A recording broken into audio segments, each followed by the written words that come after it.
Hello my dear students and friends, this is video related about pharmacology and toxicology subject. In that practical number 12, which is helpful for the pharmacy second year students. So on the basis of this video you can giving the answers, right? So we will discuss title and video. So title is that to interpret from the graph by observing the effect of spasmogens and relaxants on intestine of rabbit by using the CD of MSBT. Students, this is practical number 12, pharmacology and toxicology for second year students.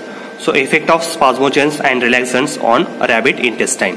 So aim जो दिया है हमें effect दिखना है स्पाज्मोजेंस जो drug है या relaxant drug है, रिलैक्सेंट जो करते हैं रैबिट के इंटेस्टाइन के ऊपर उसका क्या इफेक्ट होता है वो हमें देखना है. Now this are the objectives of experiment. To understand the terms spasmogens, spasmodics, spasmogenic and antispasmodic or spasmolytic or spasm relaxants, to understand the phenomenon of peristalsis, to understand the terms spasm, tonic spasm, atony and cramps. So this is the requirements: a rabbit, then physiological solution thyroid solution, a drug acetylcholine, right? So acetylcholine है, barium sulfate है, right? So यहाँ पे instrument equipment है, शेरिक टोड rotating drum, student organ bath, aeration tube, aerator, frontal writing lever, stand, clamps, plasticine wax. Now we are discuss about that the theory behind experiment. Spasm is the characterized by sudden and involuntary increase in the contraction और construction of smooth muscle. जहाँ smooth muscle का जब भी suddenly जो भी increase हो जाती है इनवॉलंटरी मूवमेंट जो है, राइट, कंस्ट्रक्शन की, तो उसे हम स्पाज्म कहते हैं. So spasm is the characterized by sudden and involuntary increase in construction of smooth muscle. Smooth muscle का कंस्ट्रक्शन बढ़ जाता है suddenly. So spasmogens are the agent which initiate the muscle spasm. और जो स्पाज्मोजेन रहते हैं, हम जैसे कि प्रीवियस एक्सपेरिमेंट में देखे कि स्पाज्मोजेन जो एजेंट है लाइक एसिटाइलकोलिन वो इंक्रीज कर देते हैं, initiate the muscle spasm. And relaxants are the agent which decrease the tone of smooth muscle. और जो रिलैक्सेंट्स है वो रिलैक्स करते हैं स्मूथ मसल को, जो भी इंटेस्टाइन की जो स्मूथ मसल है, राइट, स्मॉल इंटेस्टाइन की, तो उसे स्मूथ मसल को रिलैक्स कर देते हैं. So decrease the tone of smooth muscle, so उसे रिलैक्सेंट्स कहते हैं. सो in intestine presence of food triggers the neural and control parasympathetic reflexes causing the construction resulting in onward movement of food bolus. जैसे कि हम देख सकते कि इसके पहले भी हमने देखा कि पैरासिम्पैथेटिक एंड सिम्पैथेटिक का कोऑर्डिनेशन होता है. तो ये जो भी फूड बोवल्स हैं, फूड अगर जैसे भी मूवमेंट होती है फूड की बोलस की, तो वैसे वो कंट्रोल करता है relaxation and contraction of muscles, smooth muscle का relaxation contraction. So parasympathetic and sympathetic reflexes वो कंट्रोल करके उसकी मूवमेंट कंट्रोल करता है. So next point is that obstruction in intestinal lumen is painful and result in cramps known as a colic. जहाँ हम यहाँ पे देख सकते हैं अगर इंटेस्टाइनल ल्यूमेन में अगर कोई दिक्कत आती है, ऑब्स्ट्रक्शन आता है, यानी कि जो भी अपनी नेचुरल मूवमेंट हो रही है पेरिस्टाल्सिस मूवमेंट, उसमें अगर डिफंक्शनिंग होता है, उसकी मूवमेंट बराबर नहीं होती है, तो पेन होता है, राइट, क्रम्स आते हैं स्टमक में, इंटेस्टाइन में, तो उसे कोलिक सिचुएशन कहा जाता है. So cramps known as a colic. So loss of peristalsis known as atony of intestine. Atony किसे कहा जाता है कि पेरिस्टाल्सिस लॉस होती है, यानी कि जो भी रिदमिक कॉन्ट्रैक्शन रिलैक्सेशन हो रहा है वो लॉस होता है, तो उसे हम एटोनिक सिचुएशन कहते हैं इंटेस्टाइन की. Then spasmodic initiate the smooth muscle contraction and restore the peristalsis. So spasmodic जो ड्रग होते हैं वो स्मूथ मसल की कॉन्ट्रैक्शन इनिशिएट कर देते हैं और restore the peristalsis movement. So smooth muscle relaxants like papaverine, adrenaline reduce the tone, force of contractility and induce the relaxation. जो smooth muscle के जो भी relaxant drug है एक्ट होते लाइक papaverine एंड एड्रेनालिन, वो जो भी इंटेस्टाइन की जो भी और स्मूथ मसल की टोन रिड्यूस करते हैं, फोर्स ऑफ कॉन्ट्रैक्टिलिटी रिड्यूस करते हैं एंड इंड्यूस द रिलैक्सेशन. सो इस तरह से वो रिलैक्स करते हैं. जैसे स्पाज्मोडिक ड्रग इनिशिएट करते हैं पेरिस्टाल्सिस मूवमेंट, तो वैसे स्मूथ मसल जो रिलैक्सेशन है वो रिलैक्स करते हैं स्मूथ मसल को, right, like papaverine and adrenaline. Now acetylcholine increase the tone and force of contraction of smooth muscle of intestine through muscarinic receptor. हमने देखा है कि muscarinic receptor पे acetylcholine एक्ट होके force of contraction और increase the tone of smooth muscle की tone जो है वो इंक्रीज कर देता है, फोर्स ऑफ कॉन्ट्रैक्शन इंक्रीज कर देता है, and it acts as a spasmonic action. So it acts as a spasmogenic agent और spasmogenic action increase the peristalsis movement, means increase the tone and force of contraction.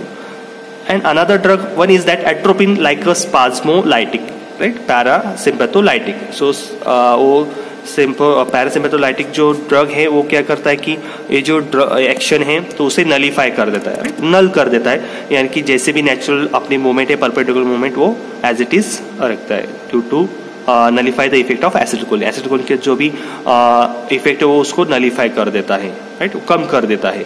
So spasmogenic effect of acetylcholine on muscarinic receptor and acts as a spasmolytic. So atropine acts on the muscarinic receptor and it nullify the action of acetylcholine. So जो भी acetylcholine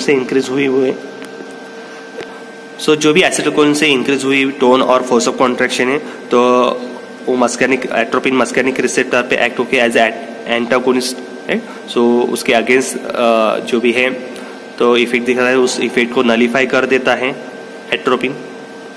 Now with this video we will observe the effect of acetylcholine, barium sulfate, then atropine, right? So हम देख सकते हैं कि क्या कैसे उसका इफेक्ट दिखने वाला है. एसिटिलकोलिन इंक्रीज करता है, राइट? सो यहाँ पे देख सकते हैं कि again we are taking the rabbit intestine. Rabbit का इंटेस्टाइन का पार्ट लिया हुआ है. First step is that to clean in petri dish. Petri dish में जो भी इंटेस्टाइन का पार्ट है वो प्लेस कर दीजिए. Then with the help of syringe water से वो क्लीन कर दीजिए, राइट? सो जो भी टायर्ड सॉल्यूशन उससे क्लीन कर सकते हैं आप, राइट?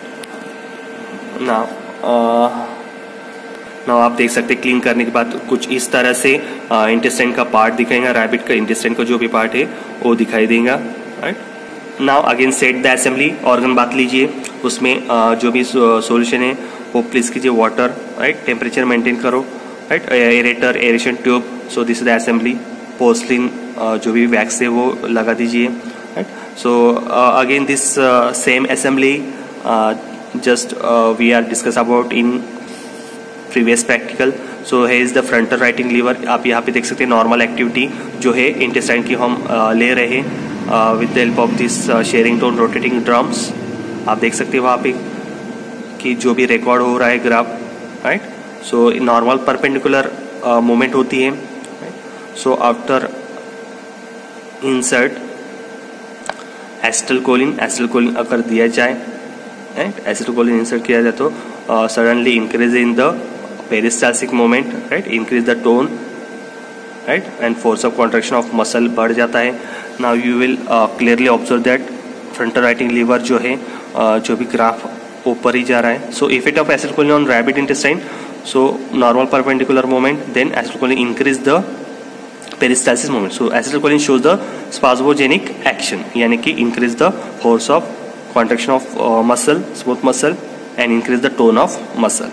So इस तरह से हमें with the help of this video demonstration हमें पता चला कि acetylcholine is the spasmogenic action, shows the spasmogenic action. Now we insert the barium sulfate also. Barium sulfate also increase the peristalsis movement also, right? Barium sulfate एक another drug लिया है हमने तो वो भी increase करता है, right? Spasmogenic action show करता है. So barium chloride on rabbit intestine also show the same effect, right? Barium chloride जो है rabbit के intestine पे spasmogenic action दिखाता है. So यहाँ पे adrenaline और acetylcholine दिया जाए तो it's nullify each other action, जो नलीफाई कर देते हैं उसके एक्शन. तो यहाँ पे देख सकते हैं आप ग्राफ पे कि there is no any response, right? यहाँ पे कौन सा भी रिस्पॉन्स नहीं दिखा रहा है ऑन अ स्ट्रेट लाइन. आप देख सकते हैं frontal writing lever. Now here is that you should observe the graph. यहाँ पे देख सकते हैं कि बेस लाइन है atropine and acetylcholine. So atropine क्या करता है कि एसिटिलकोलिन की जो भी मस्कार्निक रिसेप्टर पे एक्ट होके उसकी जो भी इंक्रीज हुई टोन है तो वो नलीफाई कर देता है, उसका जो भी एक्शन है वो नलीफाई कर देता है.